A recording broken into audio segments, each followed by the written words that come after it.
అందరికీ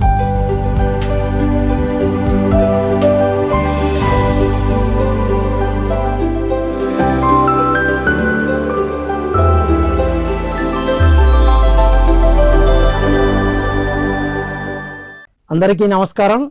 ఈనాటి సత్యదర్శనం కార్యక్రమానికి స్వాగతం, సుస్వాగతం. సత్యంతో జీవించడం కోసం మనం ఎన్నో అద్భుతమైన విషయాలు అద్భుతమైన మాస్టర్ల ద్వారా పుస్తకాల ద్వారా తెలుసుకుంటూ వస్తున్నాం. బ్రహ్మర్షి పితామహ పత్రిజీ పరమాత్మ వారు మనకు అద్భుతమైన పుస్తకాలు అందించారు. అందులో స్వామి రామ ఒకటి. హిమాలయ యోగి స్వామి రామ గురించి చదవమని అందరికీ చెప్పారు. సో నేటి సత్యదర్శనంలో స్వామి రామ, హిమాలయ యోగి స్వామి రామ గురించి ఎపిసోడ్ 12లో ఉన్నాం మనం. గత 11 ఎపిసోడ్లుగా వారి గురించి, వారు తెలుసుకున్న విషయాల గురించి మాట్లాడుతూ వస్తున్నాం. నేటి ఎపిసోడ్లో మరిన్ని అద్భుతమైన విషయాలు తెలుసుకుందాం. ఈ జ్ఞానం అందించడానికి మనతో పాటు ఉన్నారు సీనియర్ పిరమిడ్ మాస్టర్. 2 పిరమిడ్ నిర్మాణాలు చేసి ఎంతో ఆధ్యాత్మిక శాస్త్రాన్ని, ఆరోగ్య శాస్త్రాన్ని, ప్రకృతి చికిత్సా నిపుణులు వారు. ఎన్నో ఇంటర్నేషనల్ ఆర్గనైజేషన్స్ ద్వారా సర్వీస్ కార్యక్రమాలు చేస్తూ ఉంటారు.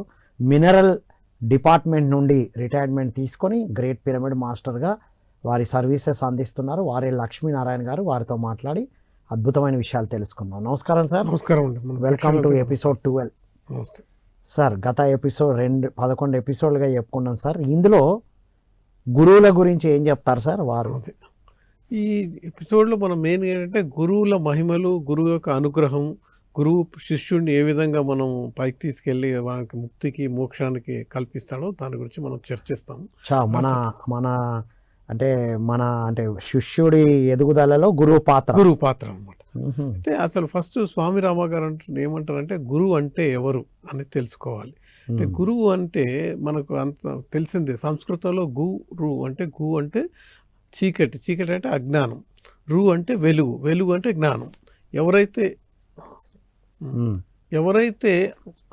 ఎవరైతే అజ్ఞానం అనే చీకటి నుండి వెలుగు అనే జ్ఞానాన్ని మనకు ఒక శిష్యుడికి ప్రసాదిస్తారో అతన్ని గురువు అని అంటారు.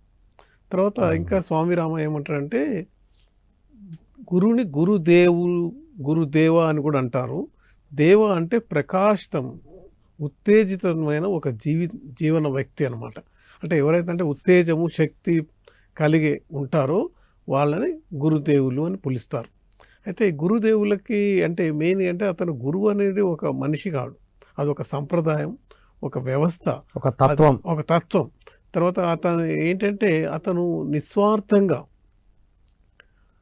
నిస్వార్థంగా తనకి ఉన్నదంతా కూడా శిష్యులకి దారపోస్తుంటాడు. ప్రతిఫలాక్ష అనేది ఏమి ఉండదు.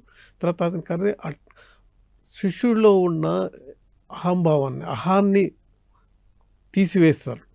తర్వాత శిష్యుల్లో ఒక జాగృతి కల్పించి జ్ఞానము తర్వాత ఆత్మాధిక దిశ వైపు తీసుకొని వెళ్తాడనమాట. తర్వాత ఇంకోటి ఏంటంటే అతని యొక్క గురువు యొక్క ముఖ్య కర్తవ్యం ఏంటంటే శిష్యునికి అంతర్గత ప్రయాణం గురించి తెలపడం. బాహ్య ప్రపంచం నుంచి కాదు, అంతర్గత ప్రయాణం చేస్తూ ఏ విధంగా చేయాలి, ఏ విధంగా ధ్యానం చేయాలి, ఏ విధంగా మనం ఈ జ్ఞానాన్ని సంపాదించుకొని ముక్తి మోక్షానికి మార్గానికి వెళ్ళాలో చెప్తుంటారు అనమాట. అయితే ఇలా కానీ గురువుని కొంతమంది ఏం చేస్తారంటే మామూలుగా ఆరాధించడం, పూజించడం చేస్తుంటారు. అది తప్పు అని స్వామి రామ అంటారు. గురువు గారు శిష్యుడి దగ్గర నుంచి ఓన్లీ ప్రేమ, గౌరవాన్ని మాత్రమే కావాలని అడుగుతారు. అతనికి ఆరాధన అవసరం లేదు, ప్రేమ, గౌరవం మాత్రమే కావాలి. కాబట్టి మనం శిష్యుడు ఎప్పుడైనా కూడా గురువు గారికి శుశ్రూషలు చేసి అతను ప్రేమ సంపాదించుకొని ప్రేమతో, గౌరవంతో ఉండి అన్ని విషయాలు నేర్చుకోవాలి. అయితే ఆరాధన చేయడాలు, పూజలు చేయడాలు అక్కర్లేదు, గురు పూజ అవసరం లేదంటాడు. అంటే స్వామి రామ యొక్క తన లర్నింగ్లో. తర్వాత ఈ గురువు ఏంటంటే ఎప్పుడైతే శిష్యుడు తన పూర్తి శ్రద్ధతోటి, అంకిత భావంతో ఎప్పుడైతే వస్తాడో అప్పుడు గురువుగారు తనంతటి తానే తనకున్న జ్ఞానాన్ని మొత్తం ఆయనకి ప్రసాదిస్తాడనమాట.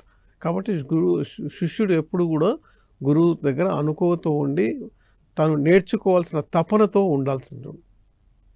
ఎప్పుడైతే ఆ తపనతో ఉంటారో అప్పుడు గురువుగారు అతనికి నేర్పిస్తారు. అలాగే ఇప్పుడు స్వామి రామ 45 సంవత్సరాల దాకా ఆయన గురుగారి సృష్టిలో ఉండి ఆ తర్వాత అమెరికా వెళ్తాడు అనమాట. సో ఆ విషయాలకు ముందు మొదటిగా అహం ఎక్కువ పెంచుకొని, తర్వాత కపట బోధన ఉండి చంచలమైన బుద్ధితోటి ఎన్నో రకాలుగా గురువుగారిని బాగా బాధ పెడతాడు.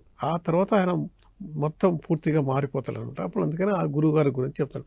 గురువు అనుగ్రహం ఉండాలి అందరికీ. గురువు అనుగ్రహం ఎలా పొందాడు స్వామి రామ అవన్నీ కూడా మనం చెప్తాం. గురువు అనుగ్రహం అంటే గురువు మనల్ని తీర్చిదిద్దడం అనేది అంతర్గత జ్ఞానాన్ని ఇచ్చి మనల్ని తీర్చిదిద్దుతారు. అవును, అనుగ్రహం అంటే వేరే ఏం కాదు కదా సార్. మనకు జ్ఞానం ఇచ్చి మనల్ని ఉమ్. సరి అయిన మార్గంలోకి తీసుకొస్తారు. మన అహంకారాలు అదే వాటన్నిటినీ తొలగించుకునే మార్గాలు చూపిస్తూ ఉంటాడు అవును. ఎప్పటికప్పుడు. ఉమ్. సో గురువు అనుగ్రహం ఉంటది. ఉంటుంది కంపల్సరీ. మనం పత్రిజీని చూసాం, వారు ఒప్పుకోరు కానీ ఉమ్. వారి అనుగ్రహం ప్రతి అడుగులో ఉంది. అనుగ్రహం అంటే మనం ఎట్లా ఉన్నామో ఇంకా ఎటు వెళ్ళాలి. ఎటు వెళ్ళాలి? వారు నోటితో చెప్పకపోయినా మనకు ధ్యానంలో అందించినా వారు ముందుకు వెళ్ళొచ్చినాక మనం తెలుసుకునే వాళ్ళు. తెలుసుకోవాలి అంతే. అంటే ఇప్పుడు దానికంటే గురువు తన యొక్క మౌన సంభాషణతోటే తన ప్రసారం చేయగలుగుతాడు, స్పర్శతోటి ప్రసారం చేయగలుగుతాడు, మంత్రంతో ప్రసారం చేయగలుగుతాడు, సంకల్ప శక్తితోటి ఆ గురువుగారు అనుకున్నది మళ్ళీ శిష్యుడు చేయడానికి ముందుకు వస్తాడన్నమాట. ఇవన్నీ చూసాం మనం సార్ నుంచి. షేక్ హ్యాండ్ ఇచ్చినా తెలిసింది, కళ్ళలోకి చూస్తూ కొద్దిసేపు. కళ్ళలో చూడు. అంటే మొత్తం మీద మనల్ని సరి అయిన మార్గంలోకి వెళ్తూ మనలోని అడ్డుపడుతున్న గుణాలని మార్చుకోవడానికి మాత్రం గురువు యొక్క అనుగ్రహం ఉంటుంది. Right sir. సో ఈ కృష్ణుడి విగ్రహం నుండి కళ్ళ నీరు గారడం దాని అయితే గురించి. స్వామి రామ గారు ఒక ఉత్తర కాశీలో హిమాలయాల్లో ఉన్నప్పుడు ఒకసారి వాళ్ళ స్నేహితుడైన కృష్ణ ప్రేమ్, తర్వాత ఆనంద్ బిక్కు అని ఇద్దరు స్నేహితులు ఉంటారు. వాళ్ళు ఇంగ్లాండ్ నుంచి వచ్చారన్నమాట. వచ్చి వాళ్ళు మాతా యశోద అని ఆమె దగ్గర శిష్యులుగా చేరుతారు. చేరిన తర్వాత ధ్యానం నేర్చుకుంటారు, ధ్యానం చేస్తారు. తర్వాత ఆమె చనిపోయిన తర్వాత ఆమె సమాధికి మంచి కట్టి ఆ సమాధి మీద ఒక మంచి చలవరాతి విగ్రహం, కృష్ణుడి విగ్రహం పెట్టి రోజు అక్కడ ధ్యానం చేస్తూ పూజ చేసుకొని అట్లా సంతోషంగా ఉంటూ ఉంటారు. కొన్ని రోజుల తర్వాత ఎప్పుడైతే స్వామి రామ అక్కడికి వెళ్తారో వాళ్ళిద్దరు బాధపడుతూ ఉంటారు. చేతుకు ఒక గుడ్డలు కట్టుకొని ఉంటారు. గుడ్డలు కట్టుకుంటే ఏంటో మీకు ఏమైంది అంటే వాళ్ళు బాధతోటి ఏడుస్తూ చెప్తుంటారు. చూడండి, మేము రోజు ధ్యానం చేస్తుంటాం, కానీ ఇప్పుడు ఈ కొన్ని రోజుల నుంచి ఈ కృష్ణుడి ప్రతిమ అయిన దీంట్లోంచి కళ్ళ నుంచి నీళ్లు గారుతున్నాయి. కింది నుంచి ఏమైనా వస్తున్నాయేమని మొత్తం కింద తవ్వి చూసాం, అక్కడ లేవు. తర్వాత చుట్టుపక్కల తవ్వాం, లేదు. ఎట్లా పైకి వస్తున్నాయి, అది మాకు చాలా బాధ అనిపిస్తుంది. అందుకని ఆ కన్నీళ్ళని ఒక చిన్న గుడ్డలో తడుపుకొని ఈ చేతి కట్టుకున్నాం గుర్తుంచుకోవడం కోసం.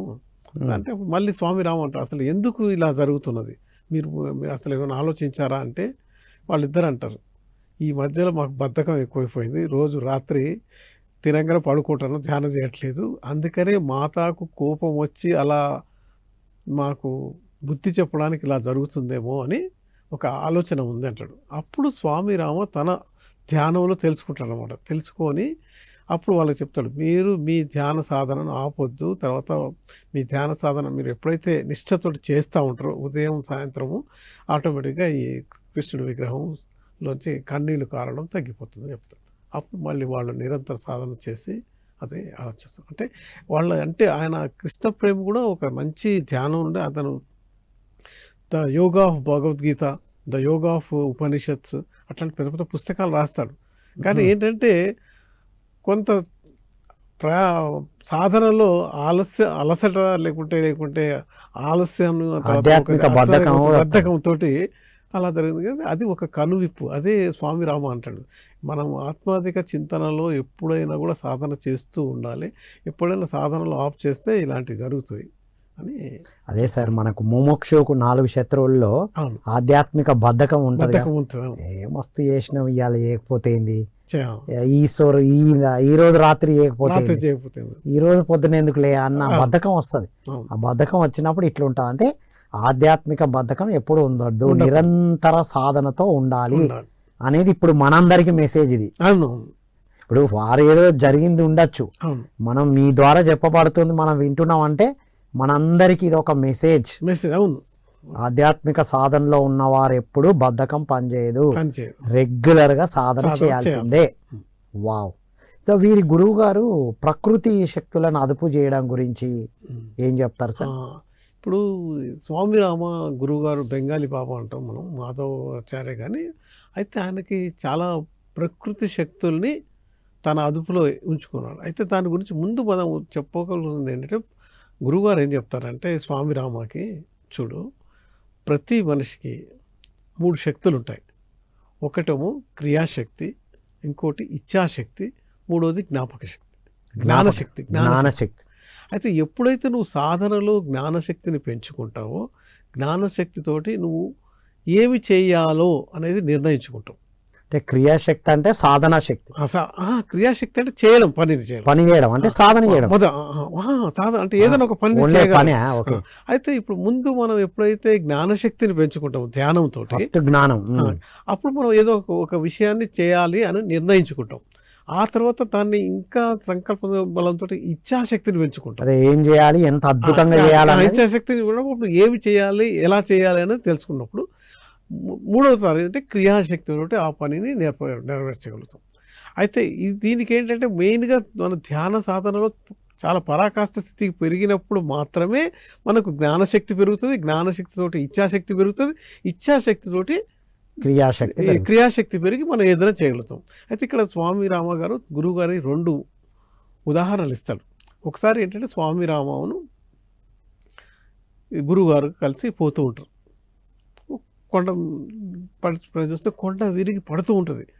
పడుతూ ఉంటే స్వామి రామకు భయమై, గురువుగారు ఏంటి మనం చచ్చిపోతున్నాం, ఈ కొండ అంతా తిరిగి మన ఇద్దరి మీద పడుతుంది, శాశ్వతమైన దాన్ని ఎలా ఆపుతారు మీరు అని అంటారు. అప్పుడు గురువుగారు, ఎందుకురా నీకు ఇంత, నువ్వు నా మీద నమ్మకం పెట్టుకొని కొండ చర్య నువ్వు ఇప్పుడు ఆగిపో అంటారు. అనగానే అక్కడ సడన్గా ఆగిపోతుంది. అసలు ఈ గురువు స్వామి రామ నమ్మడు. తర్వాత కొద్ది దూరం పోయిన తర్వాత ఒక 10 మీటర్లు 15 మీటర్లు పోయిన తర్వాత కొండ చర్య మళ్ళీ నీ పని నువ్వు చూసుకోవడంగానే మెల్లగా జారుకుంటా కింద పడిపోతుంది. అయితే ఇది స్వామి రామ ఎందుకోసం చెప్తున్నా అంటే, గురువు యొక్క అనుగ్రహం అలా ఉంటుంది, గురువుకి ప్రకృతి శక్తుల మీద అదుపు ఉంటుంది అని.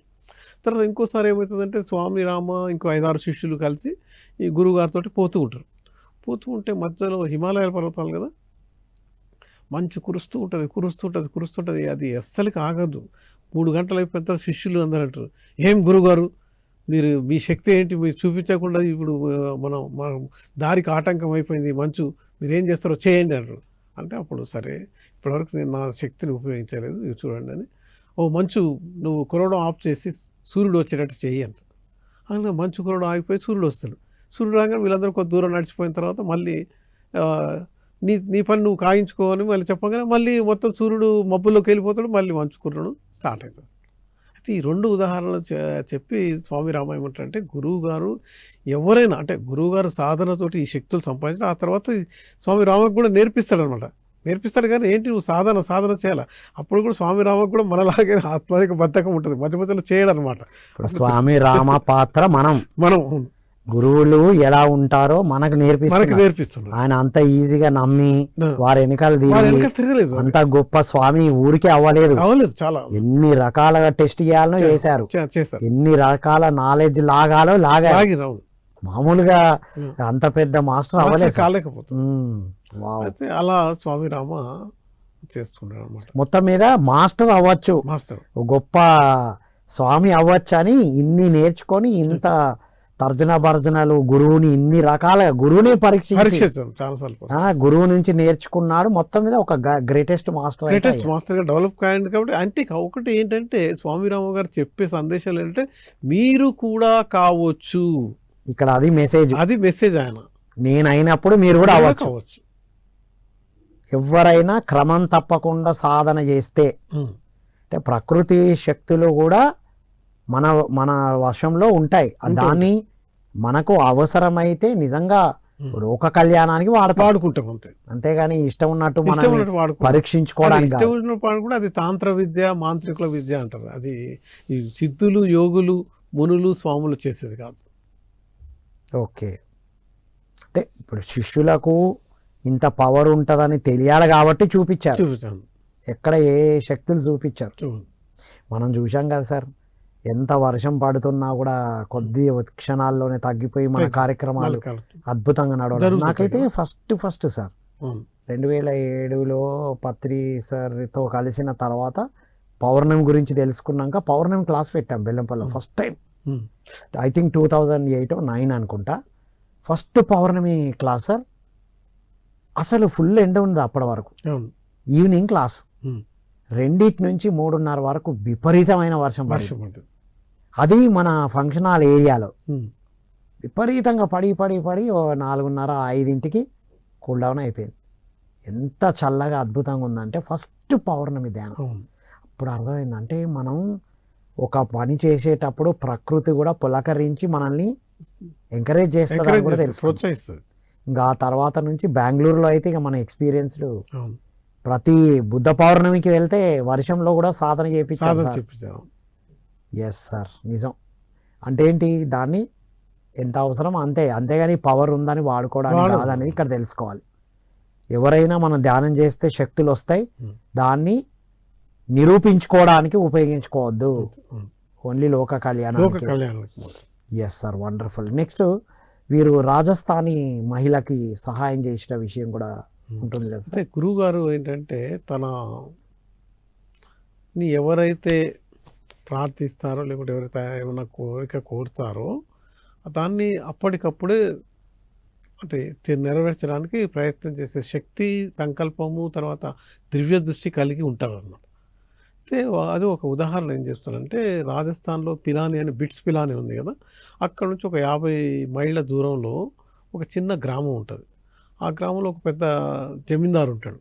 అయితే జమీందారు ఏం చేస్తాడంటే తన 18 సంవత్సరాల వయసులో ఉన్న కొడుక్కి పెళ్లి చేస్తాడు. ఒక అందమైన అమ్మాయితోటి, ఒక భక్తిభావమైన అమ్మాయితోటి పెళ్ళైన కొన్ని రోజులకి అతనికి మసూచి లాంటి వ్యాధి ఏదో వచ్చేసేసి అంత తెలవకుండా వ్యాధితోటి చనిపోతాడు. ఆ రోజుల్లో ఏంటంటే వితంతు వివాహాలు ప్రోత్సహించలేదు. ఇది దయానంద సరస్వతి, కందుకూరు వీరేశలింగం, రాజా రామ్మోహన్ రావు తర్వాత వచ్చారు.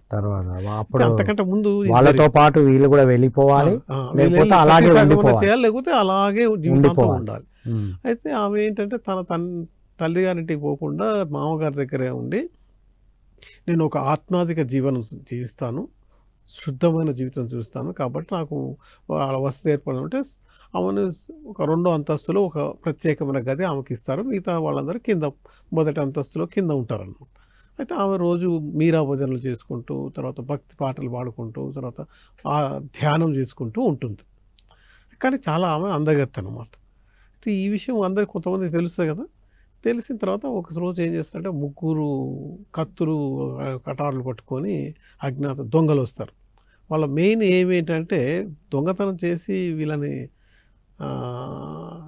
ధనం దోచుకోవడం అని కాదు, ఆ వితంతు యువతిని మానభంగం చేసి ఆమెను ఎత్తుకపోవాలి. అది వాళ్ళు అనుకొని వచ్చేసి ఏం చేస్తారు, రాగానే ఇక్కడ ఉన్న కుటుంబ సభ్యులందరినీ తీసుకొని ఒక గదిలోకి తోసేసేసి ఆ గదికి తాళం పెట్టేస్తారు.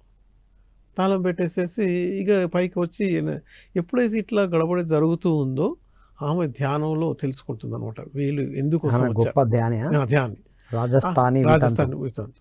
అయితే ఆమె ధ్యానం చేసి గురుదేవ నన్ను రక్షించు, ఇప్పుడు వీళ్ళు వచ్చి నన్ను ఏదో చేసేటట్లు ఉన్నారు అని ప్రార్థన చేస్తుంది. ప్రార్థన చెయ్యంగానే ఆమె గదికి ఒకవైపు పెద్ద కిటికీ ఉంటుంది, ఇంకోవైపు పెద్ద డోర్ ఉంటుంది అన్నమాట. అది 2 మార్గాలు ఉంటాయి. ఆ కిటికీ దగ్గర ఒక ముసలి పెద్ద గడ్డం పెట్టుకొని తెల్ల జుట్టుతోటి కనబడతాడు. కనబడి, అమ్మ నువ్వు తొందరగా వచ్చేసేయి, వాళ్ళు వచ్చేసి నీకు పైకి వచ్చి నిన్ను మానభంగం చేసి ఎత్తుకపోయే ప్లాన్లో ఉన్నారు, నువ్వు తొందరగా వచ్చేసంటే కిటికీలో వచ్చి బయటకు అయితే ఆయన ఏం చేస్తాడంటే ఆ వృద్ధ తన ఒంటె మీద కూర్చోబెట్టుకొని రాత్రి అంతా పోతూనే ఉంటుంది. అది వెన్నెల్లో పోయి 65 మైళ్ళ దూరంలో తెల్లవారుజామున కల్లా ఈ వితంతు మహిళ వాళ్ళ తల్లిగారింటికి తిరుగుతుంది. తల్లిగారింటికి పోయి అక్కడ వాళ్ళ తండ్రిని లేపేసేసి ఆమెకు చెప్పేస్తారు, తండ్రికి చెప్పేసి మళ్ళీ గాయమైపోతాడు. అని వాళ్ళు ఏం చేయాలి, వాళ్ళు ఏంటంటే ఆ కూతురు వచ్చేసిందని వాళ్ళ సందర్భాలను గమనించరు, కానీ అక్కడికి వెళ్ళిపోతారు. అయితే ఆమెకు మాత్రం ధ్యానం తెలిసి ఎవరో అంటే నన్ను రక్షించారు. అయితే ఈలోపు ఇక్కడ ఏం జరుగుతుందంటే వీళ్ళందరూ ఈ 3 దొంగలు పైకి ఎక్కేసేసి తలుపులు బద్దలు కొడతారు. అక్కడ చూసేవరకు అమ్మాయి లేదు, అరే ఇదేంటి అయిపోయింది, మళ్ళీ వచ్చి కిందికి పోయి తలుపులు తీసి ఎవరైతే గదిలో బంధించారో మీరు ఎక్కడ పెట్టి మీ కోడలు ఎక్కడ ఉందని పెద్ద గొడవ చేస్తారు. వాళ్ళను ఇది అజమిందాన్ని ఇప్పుడు వస్తే నాకైతే మా కోడలు ఎప్పుడు కూడా ఆమె ధ్యానం చేస్తూ తర్వాత పూజలు చేసుకుంటూ ఆ రెండో గదిలోనే ఉంటుంది. ఆమె ఆ గదిని దాటి రాదు, ఆమె ఎక్కడుందో మాకేం తెలుసు అని చెప్తుంది. కొద్దిసేపు అట్లా ఆర్కు చేసి ఈలోపు వాళ్ళు విషయం తెలిసిపోతుంది, ఏది పోలీసు వాళ్ళకి వచ్చేది వాళ్ళని పట్టుకొని వెళ్ళిపోతారు. సో ఎలా జరుగుతుంది అనమాట. అంటే ఇక్కడ ఏంటి అయితే ఇది జరిగిన తర్వాత కొన్ని రోజుల తర్వాత స్వామి రామ ఏం చేస్తారంటే ఆ పిల్లాన్ని వెళ్ళి అక్కడక్కడ ఆయన వెళ్తుంటారు కదా, వెళ్ళి ఆ స్వాతిని కలవడానికి పోయి కలుస్తాడు. కలిసి అమ్మ నువ్వు ఎలా జరిగిందని చెప్తున్నావు కదా, అసలు ఎవరు నిన్ను అలా తీసుకెళ్లారమ్మా నాకు అంటే, సరే నా గదిలో 2 ఫోటోలు ఉంటాయి, ఒకటేమో మీరాబాయిని భజన చేస్తూ నేను జ్ఞాపకం చేస్తాను, ఇంకోటి ఒక గురువు గారు ఉన్నారు అని మా మామగారు తల్లిదండ్రులు చెప్పారు, ఆ గురువుగారు నేను ఎప్పుడు చూడలేదు కానీ ఆయన ఫోటో మాత్రం నా దగ్గర ఉంది అని తీసి చూపిస్తే ఆ ఫోటో ఎవరిది? స్వామిరామ గురువు గారిదే ఉంది.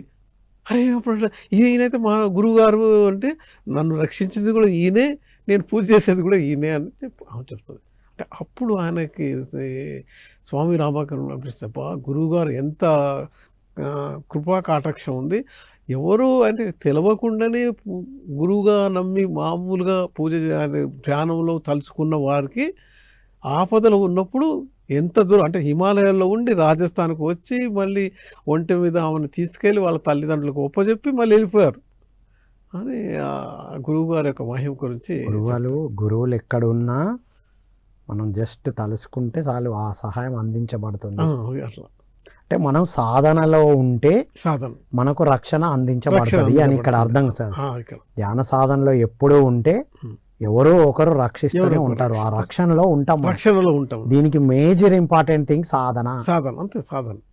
సాధనే రక్షణ వలయం ఇస్తుంది. మహిళ ఎప్పుడు సాధనలో ఉండేది, భజనలో ఉండేది, పూజలో ఉండేది. సాధన ఎందుకంటే గురువు గారిని ప్రత్యక్షంగా చూడలేదు ఆమె, అదే కానీ ఆమెను రక్షించారన్నమాట. అది చాలా అల్టిమేట్ సార్. ఇంకొక పండితుడిది కూడా ఉంటుందిగా, అయితే ఒక రాజస్థానీ పండితుడు ఉంటాడు, 70 సంవత్సరాల వయసు ఉంటుంది, చాలా అంటే ఆజాన్ బాహుళ్లాగా ఉంటాడు. ఆయనకి ఏంటంటే ఈ హిమాలయాల్లో వెళ్ళి తపస్సు చేసుకోవాలని అనిపించి పోతూ ఏం చేస్తాడంటే స్వామి రామ గురువు గారి గురించి తెలుసుకుంటాడు. సరే అక్కడికి వచ్చి కలుద్దాము అని వస్తూ ఉంటాడు. వచ్చే వరకు అయితే స్వామి రామ గురువు గారు అయితే ఆయనకు కనబడడు. కానీ ఈయన వచ్చిన తర్వాత సరే నేను ఇప్పుడు పక్కనే గంగా నది ఉంది, పవిత్రమైన గంగా నది, ఈ నదిలో స్నానం చేసి రావాలి నేను అంటే సరే అని స్వామిరామ వెళ్ళమని చెప్తాడు. అయితే ఆయన ఒక 2-3 శిష్యులను పట్టుకొని నది ఒడ్డుకి వెళ్తారు. వెళ్ళిన తర్వాత అక్కడ కూర్చొని చూస్తే అవతల ఒడ్డులో ఉన్న కోతులు గుంపులన్నీ వచ్చి ధన్నుమని దురుక్కుంటూ ఎగురుకుంటూ నీళ్ళలో తిరుగుకుంటూ జలకాలు ఆడుతుంటే ఈయనకు ఈత రాదు.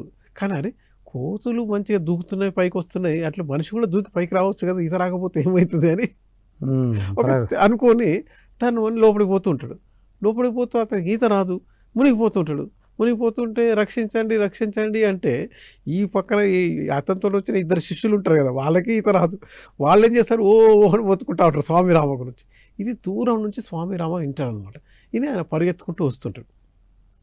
పరిగెత్తుకుంటూ వచ్చే వరకే ఈ మనిషి వ్యవస్థ ఒడ్డున ఉంటాడు. అరే నువ్వు లోపల మునిగున్నావు, నువ్వు ఎట్లా వచ్చినావు అంటే, లేదు స్వామి రామ, నన్ను ఒక గురువు గారు ఎవరో లోపల నేను మొత్తం దిగి మునిగి లోపలికి పోతుంటే నన్ను పైకి గుంజుకొని పైకి తీసుకొచ్చి ఇటు ఒడ్డున ఇసిరేశాడు. ఎవరో ఆయన ముసలాయన, గడ్డం ఉంది, ఎవరో అతను. అయితే స్వామి రామకి ఎప్పుడు గురువుగారి ఫోటో ఆయన జేబులో ఉంటుంది అనమాట. అయితే జేబులోంచి తీసి చూపిస్తే ఈయనే గురువుగారు, నేను ఇక ఇప్పుడు హిమాలయాలు పోను ఈ గురువుగారి దగ్గర పోయి ఆయన సేవ చేసుకొని నా జీవితం అంతా గడుపుతాను. అంటే మరి నీ పిల్లలు ఏమంటే, నా పిల్లలంతా పెద్దగా అయిపోయారు, వాళ్ళు సెటిల్ అయిపోయారు, కానీ నేను ఇప్పుడు ఈ స్వామి గురువుగారి దగ్గర తీసుకెళ్ళి అంటాడు. అంటే స్వామి రామ గురువుగారిని తన మనసులో తలుచుకోగానే గురువుగారు ఒక సందేశం ఇస్తాడు, ఇతను ఇంకా సిద్ధం కాలేదు నా దగ్గర రావడానికి, కాబట్టి ఇతను ఇప్పుడు నా దగ్గరికి తీసుకురావద్దు. అదే విషయం ఆ పండితుడు చెప్తే, అయితే అప్పుడు నేను ఇక స్వామి రామ ఉండే దగ్గరలో ఒక 10 మైళ్ళ దూరంలో ఒక ఆశ్రమం ఉంటుంది, ఆశ్రమంలోకి తీసుకెళ్ళి అక్కడ వదిలిపెడతాడు. ఆశ్రమంలో ఆయన సాధన చేస్తూ ఉంటాడు. కానీ ఆయన సాధన యొక్క లక్ష్యం ఏంటి, స్వామి రామ గురువు గారిని దగ్గరికి వెళ్ళి ఆయన దగ్గర నుంచి సందేశాలు తీసుకుని ఆయనకు సేవ చేయాలి. అయితే అలా కొన్ని సంవత్సరాలు చేసిన తర్వాత ఈయనకి స్వామి రామ అమెరికా వెళ్ళే సమయం వస్తుంది. అరే అప్పుడన్నా ఇప్పుడు తీసుకొని వెళ్దామని పోయి మళ్ళీ గురువుగారు నడిస్తే అప్పుడు గురువుగారు ఏమంటారంటే ఆయనకి ఇంకా అంటే చాలా వరకు అతను నిష్టలో కొన్నాడు, ఇంకా కొద్ది సమయమే ఉంది, కానీ నువ్వు అమెరికాకు నువ్వు అమెరికా పోయిన తర్వాత ఆయన వస్తాడు అని చెప్తాడు. అప్పుడు ఈయన ఆ పండితుని దగ్గర పోయి కలిస్తే అప్పుడు నేను సాధనలో బాగా అభివృద్ధి చెందాను, నాకు గురువు సందేశం కూడా ధ్యానంలో వస్తున్నది, కానీ ఆ సందేశం ఎప్పుడైతే గురువు సందేశం నన్ను కలవమని వస్తుందో అప్పటిదాకా నేను వెయిట్ చేస్తూ ఉంటాను, అప్పటిదాకా నేను సాధన చేస్తూ ఉంటాను. అది అనమాట. అంటే 70 సంవత్సరాల వయసులో ఇప్పుడు అందుకని ఏమిటంటే స్వామి రామ 70 సంవత్సరాల నుండి 80 సంవత్సరాల నుండి ఎవరైతే గురువుని శిష్యుడిగా పోతారో గురువు ఏం చేస్తారంటే వాళ్ళకి వయస్సు నిమిత్తం లేకుండా వాళ్ళందరినీ చిన్న పిల్లలుగా చూస్తారు అనమాట. వయసుతో సంబంధం లేదు, సాధనలో ఎంత సిన్సియర్గా ఉన్నారో చూస్తారు అంతే. సో రాజస్థాన్ వాళ్ళకి ఇలా ఆయన కూడా వెయిట్ చేశాడు. తొందరపడ్డ వ్యక్తి కూడా గురువు నుంచి నాకు మెసేజ్ వచ్చే వరకు నేను ఆగుతాను. సో ఇతను అమెరికాకి వెళ్ళిపోయారు స్వామి రామ. తర్వాత ఏం జరిగింది సార్? తర్వాత అంటే ఇప్పుడు ఈ ఎపిసోడ్లో మాత్రం ఆయనకి సమాధి స్థితి ఎలా కలిగింది అని స్వామి రాజస్థాన్ పండితునికి రాజస్థాన్ అంటే ఈయన స్వామి రామకి స్వామి రామదే స్టోరీ. స్వామి రామ సమాధి స్థితి ఎలా కలిగింది అని దాని గురించి ఆయన ఒక వివరణ చెప్తాడు. స్వామి రామ ఏంటంటే చిన్నప్పటి నుంచి సాధన చేస్తాడు. శక్తిపాతం అదే శక్తిపాతం సమాధి రెండు కనెక్టెడ్ అయి ఉంటాయి అన్నమాట. అయితే ఈ సమాధి స్థితికి రావాలంటే గురువు గారు ఎన్నోసార్లు చెప్తాడు ఎవరికి, స్వామి రామకి, నువ్వు కంటిన్యూస్గా 4 గంటలు నిశ్చలమైన స్థితిలో ధ్యాన స్థితిలో ఉంటేనే అప్పుడు నీకు ఈ సమాధి స్థితి వస్తుంది. అంటే సమాధి ఈయన ప్రయత్నం చేస్తుంటాడు, కానీ ఎప్పుడు కూడా ఒక ఎటెస్ట్ స్ట్రెచ్ 4 గంటలు కూర్చోకపోవడం వల్ల తర్వాత స్వామి రామ గురువు గారు ఏమంటాడు, నువ్వు ఇలా 14 సంవత్సరాలు కంటిన్యూస్గా సాధన చేస్తే అప్పుడు నువ్వు సమాధి స్థితిలోకి తురియా స్థితిలోకి వెళ్ళి అంటే దైవ స్థితిలోకి వెళ్ళడానికి నీకు ఉపయోగకరిస్తున్నట్లు. కానీ నీకు 17 సంవత్సరాలు అయిన తర్వాత విరక్తి పుడుతుంది. మీరు గురుగారు మీరు 14 సంవత్సరాల్లో సమాధి వస్తుంది అన్నారు, నేను 17 సంవత్సరాల నుంచి చేస్తున్నా, ఇప్పటివరకు నాకు సమాధి స్థితి లేదు, మీరు వీళ్ళకి అన్నీ చెప్తున్నారు, నాకు ద్రోహం చేస్తున్నారు, కాబట్టి నేనేం చేస్తున్నా అంటే ఈరోజు డిసైడ్ చేసుకున్నా ఆత్మహత్య చేసుకుంటా. అప్పుడు అంటే గురువు చాలా మంచిదే, నువ్వు ఆత్మహత్య చేసుకుంటే చేసుకోపోండి, నేను నదిలో దూకి చేస్తాను. అరే నదిలో దూకి ఎట్లా చేస్తావా, నీకు ఈత వస్తుంది కదా, మనం పైకి పోతావు కాబట్టి ఏదైనా ఒక బండరాయి కట్టుకో అంటాడు. మీరు నన్ను చచ్చిపోమంటున్నాడు. అవును నువ్వు చచ్చిపో, నేను ఇంతసేపు నీకు జ్ఞానం నేర్పించి ధ్యానం నేర్పించింది నువ్వు ఆత్మహత్య చేసుకోవాలి అనే నిర్ణయం తీసుకోవడం కోసం అయితే నువ్వు పోయి ఆత్మహత్య చేసుకోంటాడు. అంటే ఇది ఇట్లా చెప్పడం బెదిరిద్దామని ఏం చేస్తాడంటే పోయి మెల్లగా నదికి నడిచిపోతూ ఉంటాడు. వెనక గురుగారు కూడా నడిచిస్తుంటాడు, చూస్తూ ఉంటాడు. ఇప్పుడు వస్తుండే కదా అని ఏం చేస్తాడంటే ఒక పెద్ద బండరాయిని తీసుకొని ఒక తాడు తీసుకొని కట్టుకుంటూ ఉంటాడు. కట్టుకొని ఇక లోపలికి కట్టుకుంటా ఉంటా, కట్టుకో మంచిగా కట్టుకో అంటుంటాడు. ఇంకా ఈయన కోపం వస్తాడు, ఇక నేను అట్లయితే చచ్చిపోతుంది అంటే చావాలని నీకు లేదు, కానీ గురువు గారిని ఎలాగైనా బెదిరించి ఆ సమాధి స్థితిని తీసుకోవాలి, ఆ విద్య నేర్చుకోవాలి అని ఉంటుందన్నమాట. అయితే ఇప్పుడు కట్టుకొని ఇట్లా నదిలోకి ఒక అడుగు వేస్తే అప్పుడు గురువుగారు అంటాడు, ఆగు స్వామి రామ, నీకు ఇప్పుడు ఒకే ఒక్క నిమిషంలో నీకు సమాధి స్థితిని తీసుకొస్తాను, పోయి వచ్చి ఆ పక్కన బండ మీద ధ్యాన ముద్రలో కూర్చో అంటాడు. అప్పుడు అక్కడ ధ్యాన ముద్రలో కూర్చుంటాడు. ధ్యాన ముద్రలో కూర్చున్న తర్వాత ఏమైతుందో ఆయనకు తెలియదు. గురువుగారు వస్తాడు, దగ్గరికి వచ్చి తన చెయ్యితోటి నుదుటి మీద ఇట్లా స్పర్శ చేస్తాడు. ఆ స్పర్శ ఎంత బలీయంగా జరిగిందంటే స్వామి రామ తన బాహ్య స్థితిని 9 గంటల దాకా కోల్పోతాడు. 9 గంటల తర్వాత అప్పుడు అతనికి మెలకువ స్థితి వస్తుంది. 5 నిమిషాలు 10 నిమిషాలు అయింది అనుకుంటాడు. అప్పుడు అతనికి సమాధి స్థితి యొక్క అనుభవం కలుగుతుంది అనమాట. ఆ సమాధి స్థితి అనుభవం ఎలాంటిది అంటే అతని శక్తిపాతం అంటే శక్తిపాతం జరిగింది. అంటే శక్తిపాతం అంటే శక్తి అంటే ఒక దివ్యమైన ఆత్మాధిక శక్తి, పాతం అంటే ప్రసారం చేయడం. ఎవరు ప్రసారం చేశారు? గురువు గారు తన స్పర్శతార చేశాడు. కానీ ఇంకా వేరే రకాలు ఏంటంటే స్పర్శతార, కంటి చూపు ద్వారా, మంత్రం ద్వారా, సంకల్ప శక్తి ద్వారా, అంటే 4 రకాలుగా ఈ శక్తిపాతం ఒక గురువు గారి నుంచి శిష్యుడికి అందుతుంది అనమాట. అయితే ఇప్పుడు ఈ సంఘటనలో మాత్రం గురువుగారు తన స్పర్శ శక్తితోటి ఈ స్వామి రామకు శక్తిపాతం జరిపించారు. ఎప్పుడైతే ఈ శక్తిపాతం జరిగిందంటే అనంతమైన శక్తి రావడం వల్ల తనను తాను కోల్పోయాడు. తనలో ఉన్న భయం పోయిపోయింది, తనలో ఉన్న జ్ఞానశక్తి పెరిగిపోయింది. తను ఏమి చేయాలి, తన యొక్క జీవిత లక్ష్యం ఏమిటనేది గుర్తుకొచ్చింది అనమాట. కాబట్టి ఆయన చెప్తాడు, ఈ శక్తిపాతం జరిగిన తర్వాత నాలో ఉన్న భయాలన్నీ తొలగిపోయి నేను ఏమి చేయాలి, ఎలా సాధన చేయాలి తెలుసుకొని ఎప్పుడు కూడా ఆయన రాత్రి సాధన చేసేటప్పుడు నిరంతర సాధన చేస్తూ ఈ శక్తిపాతం గురించి తలుచుకుంటాడు అనమాట. తలుచుకొని అప్పుడు చాలాసార్లు సమాధి పోతాడు. అంతకుముందు 17 సంవత్సరాలు చేసినా కూడా ఎప్పుడు కూడా సమాధి స్థితికి వెళ్ళలేదు అనమాట. సో అందుకని ఈ శక్తిపాతం అనేది. అయితే ఈ స్వామి రామ ఏమంటాడంటే, ఎవరైతే నిజమైన శిష్యులు ఉంటే నిరంతర సాధన చేసి క్రమశిక్షణతో ఉండి గురువుగారిని అనుగ్రహం కోసం ఎవరైతే ప్రాకులాడతారో ఆ తర్వాత అది ఒక పరాకాష్ఠతో ఆ భక్తిలో నిరాశ జనించాల. అంటే భక్తిలో నిరాశ జనించి ఇక ఇప్పుడు ఏమీ లేదు, నాకు ఇది వస్తావా లేదా, నాకు శక్తిపాతం కావాలి, నాకు సమాధి కావాలని అప్పుడు ఆ గురువు గారితో మొరపెట్టుకున్నప్పుడు తప్పనిసరిగా శక్తిపాతం జరిగి ఇది కావాలి వేరే ఏది వద్దు అని మనం గంత దాని మీదనే పట్టుదలతో ఉంటే అప్పుడు మనకు వస్తుంది శక్తిపాతం. అంటే సమాధి కోసం అంత తీవ్ర తపనతో సాధన చేయాలి. వావ్. మనకు 2.5 గంటలు ఏకదాటిగా కూర్చోవడం, 3 గంటలు కంటిన్యూ కూర్చోవడం మనకు ప్రాక్టీస్ చేయించారు సార్ పత్రిజీ. మార్నింగ్ 5 to 8 వరకు కూర్చున్నప్పుడే తెలుసు మనకి, ఓకే అన్నప్పుడు మళ్ళీ వినబడుతుంది మనకి. సో అంటే ఈ లెక్కన మ్యూజిక్తో, పత్రిజీ వాయిస్తో, పత్రిజీ పాటలతో నాకు నిరంతరంగా ఇన్ని సంవత్సరాలు జరిగిందన్నట్టే కదా. అంటే ఇప్పుడు ఏంటంటే గురువుగారు ఒక తన మంత్రోపదేశంతో కూడా శిష్యుని మారుస్తాడనమాట. ఒక మంత్రాన్ని చెప్పి ఆ మంత్రాన్ని పఠించమంటాడు. ఆ మంత్రం పఠనం చేస్తూ చేస్తూ అతను స్వామి ఆ శిష్యుడు ఏంటంటే ఒక అంటే ట్రాన్స్లోకి వెళ్ళిపోయి మళ్ళీ అతనికి ఒక తుర్యాస్థితికి రాగలుగుతాడు. మనకైతే పత్రి సార్ ద్వారా ధ్యానం ద్వారా అందించారు. అదే ధ్యానం, వారు ప్లే చేసే మ్యూజిక్ ద్వారా అదే నాదం ఉంటారు. నాదము మంత్రం. సార్ ఎంత ఫ్లూట్ ప్లే చేస్తారో మనం అలా వెళ్ళిపోతాం. Wonderful sir. ఇప్పుడు కూడా పత్రి సార్ ఫ్లూట్ ప్లే చేసి మెడిటేషన్లో కూర్చుంటే చాలా అద్భుతం. మార్నింగ్ టైం అయితే అసలు మార్నింగ్ 5 to 7:30 లోపు అద్భుతంగా ఉంటుంది సార్. ఇప్పుడు ఇంకా ఈ ఇయర్లో ఇంకా బాగా అనిపిస్తుంది. ఎస్ సార్, అల్టిమేట్ ఇది. రైట్. ఇంకా నెక్స్ట్ ఏమంటారు? నెక్స్ట్ ఏంటంటే స్వామి రామకు ఇంకా అడ్వాన్స్డ్ కోర్సులు తెలుసుకోవాలని గురువుగారిని అడుగుతారు. అప్పుడు గురువుగారు అంటారు, నువ్వు మా గురువుగారి దగ్గరికి పోవాలి, ఇప్పుడు నేను నా దగ్గర ఉన్న చాలా విద్య నీకు నేర్పించాను, టిబెట్లో ఉన్న మా గురువుగారి దగ్గరికి వెళ్ళు. అయితే ఈయన అంటాడు, అరే టిబెట్లో ఎందుకు ఉండాలి ఆ గురువుగారు, మరి భారతదేశం ఎందుకు రాకూడదు అంటే, నువ్వు పోయి ఆయనే పోయి అడుగులే అంటాడు.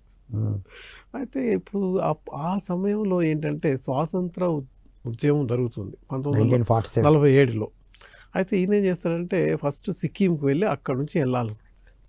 సిక్కింకి వెళ్ళి గాంగ్టాక్ వెళ్ళి అక్కడ నుంచి వెళ్ళాలనుకుంటాడు. అయితే ఈయన ఏంటంటే ఒక చాలా దృఢంగా ఉంటాడు. తర్వాత ఎక్కువకి ఇతను స్వాతంత్ర తిరుగుబాటుదారుడేమో అని పోలీసు వాళ్ళకి అనుమానం వస్తుంది. అనుమానం వచ్చి ఈయన ఎక్కడికి పోతే అక్కడ ఈయన వెంబడి పడతాడు. పడిన తర్వాత ఈయన తనిఖీ చేస్తే 2 ఉత్తరాలు దొరుకుతాయి. ఒకటేమో మహాత్మా గాంధీ రాసిన ఉత్తరం, ఇంకోటేమో జవహర్లాల్ రాసిన ఉత్తరం. ఆ ఉత్తరాల్లో ఎక్కడ కూడా రాజకీయ ప్రస్తావన లేదు. ఈయన ఏదో ధ్యానం గురించి వాళ్ళు అడుగుతారు, దాని గురించి ఈయన విశేషం మళ్ళీ సమాధానం చెప్పి ఉంటాడు అనమాట. కానీ వాళ్ళు అంటారు, నువ్వు మహాత్మా గాంధీ ప్లస్ జవహర్లాల్ నెహ్రూ దగ్గర చాలా కనెక్టెడ్ అయి ఉన్నావు, నువ్వు కంపల్సరీ తిరుగుబాటుతనాన్ని కావచ్చు, లేకుంటే శాంతియుత అహింసవాది అయినా కావచ్చు, ఏదైనా ఈ రెండిట్లో నువ్వు ఇక్కడ ఉండాల్సిందని తీసుకుపోయి వాళ్ళ బ్రిటిష్ వాళ్ళ రెసిడెన్సీలో గృహ నిర్బంధాలు ఉంచేస్తారు. 2 నెలలు అవుతుంది. వాళ్ళు ఏమంటారంటే, మాకు రిపోర్ట్ రావట్లేదు, నువ్వు ఒక రాజకీయ గూఢాచారి అని అనుకుంటున్నారు, అందుకనే నేనేం చేయలేను అని. ఎవరైతే గృహం బంధించి అతను మంచిగానే మాట్లాడుతుంటాడు, కానీ రాత్రి పగలు ఒక కాపలా వ్యక్తిని పెడతాడు. ఆ కాపలా వ్యక్తిని పెడితే ఈయన 2 నెలలు అయిన తర్వాత ఈ 2 నెలల్లో ఏం చేస్తాడంటే టిబెట్ భాషను నేర్చుకుంటాడు. ఆ వాచ్మెన్ల దగ్గర, తర్వాత వాళ్ళ కుక్స్ దగ్గర కూడా టిబెట్ భాషని, అంటే ఒక విధంగా ఏదైతే ఒక మంచి జరుగుతుంది, గురువుగారి దగ్గర పోయే ముందు ఆ భాష నేర్చుకోడు. నేర్చుకున్న తర్వాత 2 నెలల తర్వాత ఏమవుతుందంటే ఒకసారి ఒక ఆలోచన చేస్తాడు. రోజు రాత్రి కాపలాదారుడు వచ్చి మంచిగా మందు కొట్టి పండుకుంటున్నాడు. ఓహో, ఇది ఇట్లా బాగుంది అని చేసేసి ఒక రాత్రి నాడు ఒక చిన్న చిట్టి రాస్తాడు. నేను ఢిల్లీకి వెళ్తున్నాను అంటే, అసలు యాక్చువల్గా పోవాల్సింది టిబెట్, కానీ నేను ఢిల్లీకి వెళ్తున్నాను, మీరు ఇక్కడ ఈ గృహ నిర్బంధంలో ఉండలేను అని ఒక చిన్న కాగితం రాస్తే టేబుల్ మీద పెట్టేసేసి, ఆ టిబెటన్ లాంగ్ కోట్ ఒకటి ఉంటుంది, ఆ కోట్ వేసుకొని ముసుగు పెట్టుకొని మెల్లగా వాడు నిద్రపోతుంటే తప్పించుకొని పెడాంగానే ఒక చిన్న పల్లెటూరుకి వెళ్ళిపోతాడు అనమాట. వెళ్ళిపోయిన తర్వాత కానీ వెళ్ళిపోయిన తర్వాత అక్కడ పోయి వాళ్ళు ఏమంటే అక్కడంతా నేపాలీ భాష, నేపాలీ భాష మాట్లాడుతుంటే ఈయనకి నేపాలీ భాష కూడా వచ్చు. కాబట్టి నేపాలీ భాషతో మాట్లాడుతుంది. నేపాలీ వాళ్ళకి ఏంటంటే జ్యోతిష్కం అంటే చాలా పిచ్చి. ఈ స్వామి రామకు జ్యోతిష్కంలో బాగా దిట్టం ఉంది. దాంతో వాళ్ళకి కొద్దిగా జ్యోతిష్కం నేర్పగానే వాళ్ళు ఏం చేశారంటే ఒక గంచర కారతని ఏర్పాటు చేసి పక్కన 15-20 కిలోమీటర్ల దూరం పంపించేటోళ్ళు. మళ్ళీ అక్కడ ఎవరు కలిసేసి వాళ్ళకు ఒక జ్యోతిష్కము తర్వాత నేపాలీ భాష రావడం వల్ల అలా జరుగుతూ అట్లా నేపాల్ ఆడుకుంటూ మెల్లమెల్లగా ఒక నెల రోజులు ప్రయాణం చేస్తాడు. చేసి లాసా పట్టణం దాకా వెళ్ళిపోతాడు. అయితే ఎప్పుడైతే టిబెట్లోకి ప్రవేశించగానే గూఢచారులకు తెలిసిపోయి అనుమానించడం మొదలుపెట్టి ఈయన పడితే ఈయన మొత్తం వెతుకుతూ ఉంటారు. ఈయన సామాన్లన్నీ ప్రతిరోజు ఎక్కడ పోయినా కూడా టిబెట్లో వెతుకుతూ ఉంటారు. ఈయన దగ్గర ఏమి దొరకవు. అంటే తుపాకులు కానీ, పిస్తోలు కానీ, ఇట్లా కత్తులు కానీ, లేకపోతే రాజకీయ సమాచారం కానీ వాళ్ళు ఇంకా నువ్వు ఏదో అనుమానాస్పదంగా ఉన్న. అయితే ఈయనకి ఏంటంటే ఇలా ఉంటే బాగుంటుందని ఏం చేస్తారంటే ఒక క్యాథలిక్ చర్చ్ ప్లస్ ఆ చర్చిలోనే ఉంటాడు కాథలిక్ గురువు. ఆయన దగ్గర ఉండడం మొదలు పెడతాడు. అయితే ఆయన దగ్గర ఇంకో 2 క్యాథలిక్ గురువులు ఉంటారు. ఈ ముగ్గురుతోటి స్వామి రామ ఉండి వాళ్ళతో మాట్లాడుతూ వాళ్ళు అక్కడ లోకల్గా ఉంటారు కాబట్టి, నేను రాజకీయవాదిని కాదు, రాజకీయ ఆందోళనతో నాకు సంబంధం లేదు, మీరు ఈ విషయాన్ని వీళ్ళకి చెప్పండి అని వాళ్ళని బతిలాడుకుంటే వాళ్ళు మెల్లమెల్లగా అక్కడ ఉన్న టిబెట్ అధికారులకి చెప్తుంటారు. ముందు వాళ్ళు నమ్మకపోతే ఏం చేస్తారంటే వీళ్ళు ఏం చేస్తారు, వాళ్ళు నమ్మట్లేదా అని వాళ్ళకున్న ఇన్ఫ్లుయెన్స్ మేమే మీకు వాళ్ళందరినీ పరిచయం చేస్తాం, నువ్వే నమ్మించుకో అని అక్కడ ఉన్న పెద్ద ప్రభుత్వ ఉద్యోగులందరినీ, పోలీసు వాళ్ళందరికీ ఈ క్యాథలిక్ గురువు పరిచయం చేస్తాడు. పరిచయం చేస్తే ఇక వాళ్ళందరితో పరిచయాలు పెంచుకొని, బాబు నేను గాంధీ గారితో, నెహ్రూ గాంధీతో, సుభాష్ చంద్రబోస్ తోటి ఎవరితో నాకు సంబంధం లేదు, నేను ఒక ఆత్మాధికవేత్తని, మా పరమ గురువుని కలుసుకొని ఇక్కడ టిబెట్లో ఉండాలనుకుని వచ్చాను, నేను అలాంటి ఏం లేదు అని చెప్తాడు. అయితే కొన్ని రోజుల వరకు వాళ్ళు నమ్మరు, కానీ కొన్ని రోజులు అయిన తర్వాత వాళ్ళకి ఒక నమ్మకం కలిగి సరే నువ్వు పోలేదని వాళ్ళని ఇతని మీద ఉండే నిఘాని తక్కువ చేస్తారు. కానీ సిక్కు పోలీసులు తర్వాత భారతీయ పోలీసులు అయితే ఇంకా ఇతని గురించి ఇన్ఫర్మేషన్ తెలుసుకుంటూనే ఉన్నారు. అయితే ఈయన ఏం చేస్తారంటే లాసాకు 75 మైళ్ళ దూరంలో ఈ పరమ గురువు గారి ఆశ్రమం ఉంటుంది ఒక పల్లెటూరులో. అయితే అక్కడ దాకా పోవాలంటే మళ్ళీ కంచరగాళ్ళ మీదలో నడుచుకుంటూ పోతూ ఉంటే ఒక పెద్ద లామా అనేది ఆశ్రమం వస్తుంది. అంటే అక్కడ ఉంటే బౌద్ధ మతము తాంత్రికం 2 కలిసి ఉంటాయి అన్నమాట టిబెట్లో. అయితే ప్రతి ఒక్క లామా ఏంటంటే తన యొక్క స్వీయ స్టైల్, అంటే అతని స్వీయ సెల్ఫ్ స్టైల్లో మంత్రాలు ఉచ్చరించడం కానీ, శ్లోకాలు చదవడం కానీ, లేకుంటే చక్రాన్ని తిప్పడం కానీ, గంటని కొట్టడం కానీ, ఇవన్నీ ఎవరికి వాళ్ళ స్టైల్స్ ఉంటాయి. అయితే అక్కడ కొంతమంది ఏంటంటే తంత్రం తెలిసిన కొంతమంది గురువులు ఏంటంటే మాంసాహారం కూడా చేస్తారు. అయితే ఈయన అక్కడికి పోయిన తర్వాత ఏమవుతుందంటే ఆ గురువు ఒక ప్రఖ్యాతమైన గురువు ఉండడం తెలుసుకొని ఆ గురువు దగ్గరికి పోయే వరకు అక్కడ ఆ గురువు గారులకి ఎట్లుంటుంది, మద్యము మాంసము స్త్రీలు కలిసే ఉంటారు వాళ్ళతో. అక్కడ ఆయన సాధన చేస్తూ ఉంటాడు. ఈయనకి స్వామి రామకు అది నచ్చదు, కానీ సరే ఈయన కూడా పోయి కలుద్దాము అని పోయి కలవంగానే స్వామి రామను చూడంగానే, స్వామి రామ నువ్వేదో గూఢాచారి అని నిన్ను పట్టుకోవడానికి సిక్కిం పోలీసులు వస్తున్నారు, నువ్వేం చేస్తున్నావు, నువ్వు సాధన చేస్తున్నావా లేకుంటే దేశ స్వాతంత్రం కోసం చేస్తున్నావా అని అడుగుతాడు. అరే ఇదేంటి ఇది ఇట్లా అన్నీ అంటూ వాడు పచ్చి మాంసం తింటూ ఉంటారు అనమాట స్వామి రామతో అయితే స్వామి రామతోటి కోపంగా మాట్లాడినా కూడా స్వామి రామ చాలా శాంతంగా, గురువుగారు నేను తంత్రం మీ దగ్గర నేర్చుకుందామని వచ్చాను, అందుకనే మీతో కలుస్తున్నాను అంటే, సరే అయితే నేను నీకు నేర్పిస్తాను, కానీ ముందు నేను ఒక రాసిన పుస్తకం ఒకటి ఉంది అది చదువుకొని ఆ పుస్తకం ఈయనకి ఇచ్చేస్తాను. అప్పుడు ఈయన బయటికి వెళ్తాను.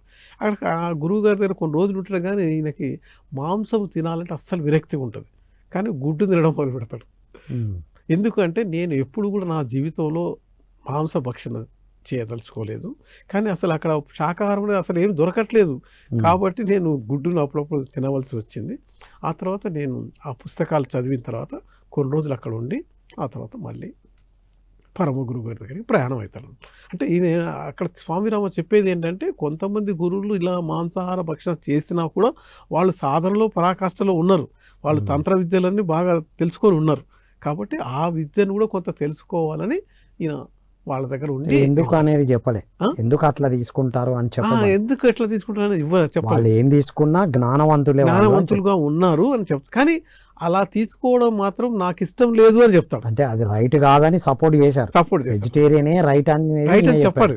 కానీ వాళ్ళు తప్పని పరిస్థితులు అక్కడ ఉన్నాడు కాబట్టి వాళ్ళు ఇచ్చిన మాంసం తినకుండా ఓన్లీ గుడ్డు తిని శాకాహారమే కరెక్ట్ సపోర్ట్ చేశారు. అక్కడ ఆ తర్వాత ఏం చేస్తారంటే, ఇట్లా కొన్ని రోజులు నడకతో ప్రయాణం చేసి అలసిపోయి ఆ లాస్ట్కి పరమ గురువు గారి దగ్గరికి వెళ్తారు. పరమ గురువు అప్పటికే 80-90 సంవత్సరాల వయసులో చాలా వృద్ధుడుగా ఉంటాడు, కానీ హెల్దీగా ఉంటాడు అనమాట. అంటే ఆరోగ్యంగా ఉంటాడు. రాగానే ఈయన ఏం చేస్తాడంటే, స్వామి రామను గట్టిగా కౌగులించుకుంటాడు. గట్టిగా కౌగులించుకొని, నువ్వు చాలా కష్టపడ్డావు, చాలా ప్రయాసాలు చేయడం, ఎంతోమంది నిన్ను పట్టుకోవడానికి ప్రయత్నం చేశారు, ఇప్పుడు నువ్వు కొద్దిగా అలసట తీర్చుకొని సేద తీర్చుకొని స్నానం చేయి. ఎప్పుడైతే ఈ పరమ గురువు గారు ఇతన్ని కౌగులించుకోగానే అతను ఒక వేరే స్థితికి వెళ్ళిపోతాడు అనమాట. అతనికి ఈ 2-3 నెలల్లో జరిగిన కష్టాలు, తర్వాత నష్టాలు, అనుమానాలు, భయాలు అన్నీ ఒకేసారి పటాపంచలైపోతాయి. అంటే అప్పుడు అంటాడు, అంటే పరమ గురువు గారు ఎంత సాధన చేశారు. అయితే పరమ గురువు గారు తర్వాత ఈయన అక్కడ స్నానం చేసి వచ్చిన తర్వాత రోజు కొన్ని విషయాలు చెప్తూ ఉంటాడు. చెప్తే వారం రోజులు, 10 రోజులు, 15 రోజులు, 20 రోజులు అవుతాయి. అప్పుడు స్వామి రామ, అసలు నువ్వు ఇక్కడికి ఎందుకు వచ్చినావో నాకు తెలుసు, కానీ దాని గురించి నువ్వు ఎందుకై అడగట్లేదు అంటే, గురువు గారు నేను భయపడుతున్నాను, నాకు పరకాయ ప్రవేశ విద్య నేర్పి అన్నట్టు.